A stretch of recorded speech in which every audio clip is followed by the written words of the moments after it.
பொண்ணை காதலிச்சதுல இருந்து சிக்கனமா வாழணும்னு நினைச்ச இவன் அந்த பொண்ணுக்காக பயங்கரமா செலவு பண்ண ஆரம்பிச்சிடறான்.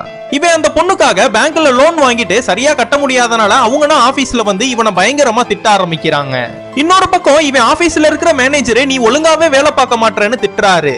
இந்த பக்கம் பார்த்தா இந்த பொண்ணு என் கூட டைம் ஸ்பெண்ட் பண்ணுன்னு ஈவினிங் நம்ம வெளியில போலான்னு கூப்பிடுறா. இது எல்லாமே இவனால தாங்கிக்க முடியாம ஃப்ரெண்ட்ஸ் கூட தான் உட்காந்து ட்ரிங்க்ஸ்னா பண்ணிட்டு இருக்கான். அப்ப இந்த பொண்ணு கால் பண்ணி வீட்ல யாருமே இல்ல, எல்லாருமே ஊருக்கு போயிட்டாங்க.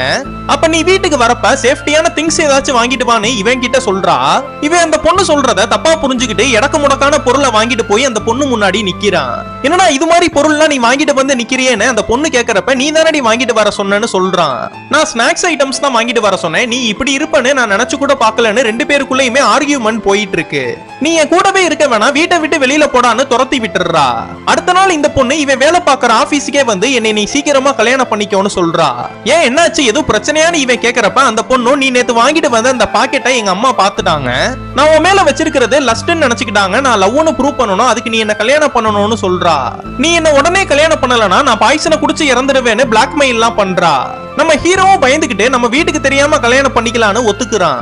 ஊட்டியில தான் குலதெய்வ கோயில் இருக்கிறனால ரெண்டு பேருமே வீட்டுக்கு தெரியாம கல்யாணம் பண்றதுக்காக ஊட்டிக்கு கிளம்புறாங்க. அங்க போனதுமே ஒரு நல்ல ஜவுளி கடையா பார்த்து 1 லட்சம் ரூபாய்க்கு ஒரு புடவை எடுக்கிறா.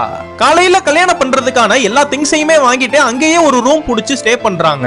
அப்ப நம்ம ஹீரோவோட தங்கச்சி நம்ம ஹீரோக்கு கால் பண்ணி அப்பா அம்மாவை ஜெயில போட்டாங்கன்னு சொல்றா.